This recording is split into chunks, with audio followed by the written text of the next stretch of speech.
Kolay gelsin.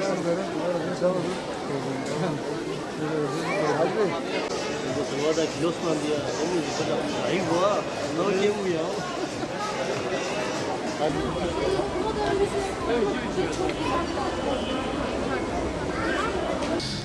Cumhuriyet Gazetesi'nin sözde yazarı Batman'la ilgili ve bölge halkını rencide edici yazısından dolayı öncelikle kınıyoruz.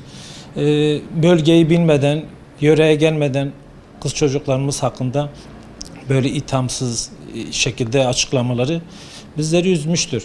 Yani gazeteci dediğin araştıracak, araştırmadan bir duyumla yorum yazılmaz. Yani tüm Batman olarak biz hepimiz STK'lar, gazeteciler olarak bir kampanya başlattık ve bu kampanyadan sözde gazetecinin Batman halkından özür dilemesi talebinde bulunduk. Hatta dava açanlar da Batman Barosu da bugün dava açtı. Milletvekilimiz Ziver Özdemir de dava bulundu. Ama bugün maalesef sosyal medyadan sözde yazar bir açıklamada bulunmuş. Sözde özür niteliğinde ama özrü kabahatinden beter. Daha çok halkı rencide edici.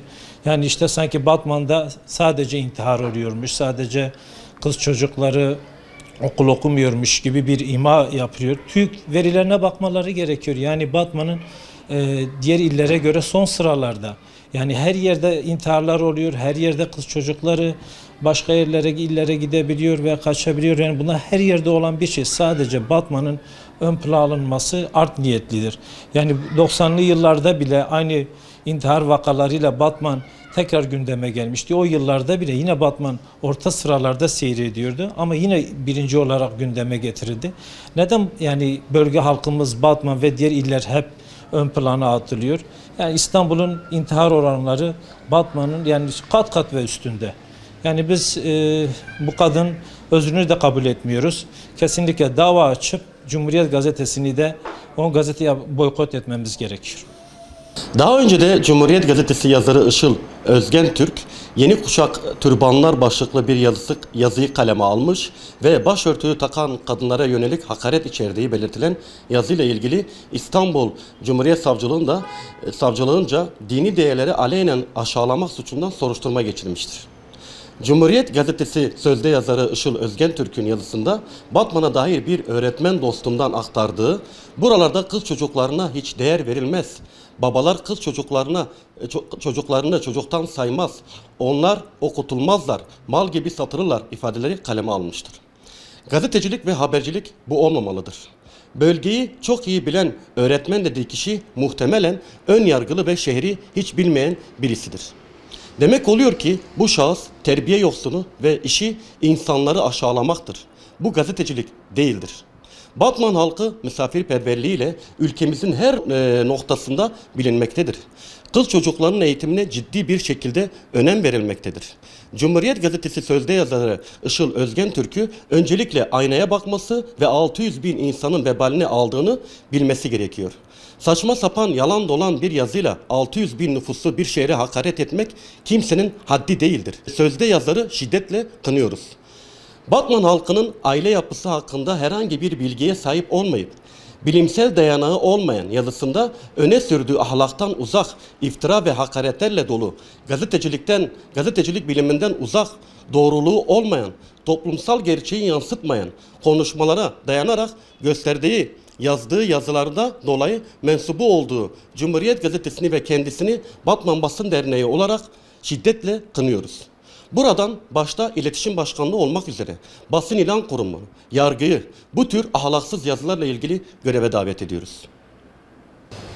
Cumhuriyet yazarı Işıl Özgen Türk'ün önceki gün yaptığı açıklamada Batman'la ilgili kaleme aldığı yazıda çok çirkin ve mesnetsiz açıklamalar vardı. Asları olmayan açıklamalarda bulunan bu şahsı özellikle biz gazetemiz adına, Batman halkı adına da kınıyoruz. Masabaşı yayıncılıkla ilgili bölgeye kötü bir izlenim yaratarak okuyucu kitlesini yanlış yönlendiren Özgen Türk'ün Batman'a gelip Batmanlı insanlarla görüşmesinde fayda görüyoruz.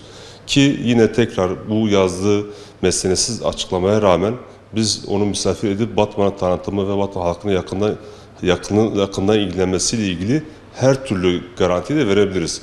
Ama öncelikle Cumhuriyet Gazetesi'nin ve bu zihniyetteki rejimin bu bölge halkıyla ilgili artık bu paylaşımlarından vazgeçmesi gerekir. Bununla ilgili gazetenin yayın politikasını malumunuz hepimiz biliyoruz. Bölgemize uymayan, örf adetlerimize uymayan bir yayın sürdürüyor. Ve bunu yıllardan beri yapıyor. Bu gazetenin artık bu bölge halkının yakasından kurtulmasının zamanı gelmiştir.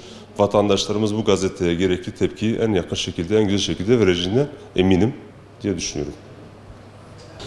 Dünyanın en çağdaş, en medeni ülkelerinde olabileceği gibi, Türkiye'nin herhangi bir ilinde ve ilçesinde de yaşanabileceği gibi Batman'da istenmeyen münferit bir olay yaşandı. Bu olaydan hepimiz üzüldük. Kamuoyu ciddi bir şekilde tepkilerini dile getirdi. Konuyla ilgili zaten İçişleri Bakanlığı'nın açıklaması oldu. Jandarma Genel Komutanlığı'nın da açıklaması oldu. Lakin bunu haber yapayım derken gazetecilik veya meslek ilke kurallarına, ahlaki kurallara uymayacak şekilde düzeysiz, seviyesiz, mesnetsiz, somut olarak tüm toplumu rencide edecek, lekeleyecek, kötüleyecek ifadelerle köşe yazarlığı yapan birinin veya gazetecilik yapan birinin tüm toplumu bu düzeyde hakaretvari şekilde eleştirmesi kesinlikle doğru değildir. Bu örfen veya basın, meslek, ahlaki kurallarına, yani nereden bakarsanız bakın tümüne ters. Zaman zaman Batman bununla ilgili çok sıkıntılar yaşadı. Özellikle 2000'li yıllarda bizim yine o gazetecilik yaptığımız dönemlerde intiharların başkenti Batman diye veya Batman veya herhangi bir şehri bir olaydan dolayı bütün bir şehri lekeleme olaylarına biz çok şahit olduk. Bunlar ciddi şekilde etkiliyor, insanları rencide ediyor. Son olarak şunu söylemek isterim, biz bunu tavsip etmediğimiz gibi, eleştirdiğimiz gibi, tepkimizi de dile getirdiğimiz gibi ama ile bir parantez açmak istiyorum. Benim temennim bu şekilde. Bir öz eleştiri. Bizim de toplum olarak, Batmanlılar olarak en azından kültürümüzden, geleneğimizden, dini ahlak kurallarımızdan uzaklaşmamamız gerekiyor. Çünkü aile yapısı gittikçe bozuluyor. Korkarım ki ileride bu tür olayların artmasından endişemiz de oluyor. En azından bunda da dikkat etmemiz gerekiyor diye düşünüyorum.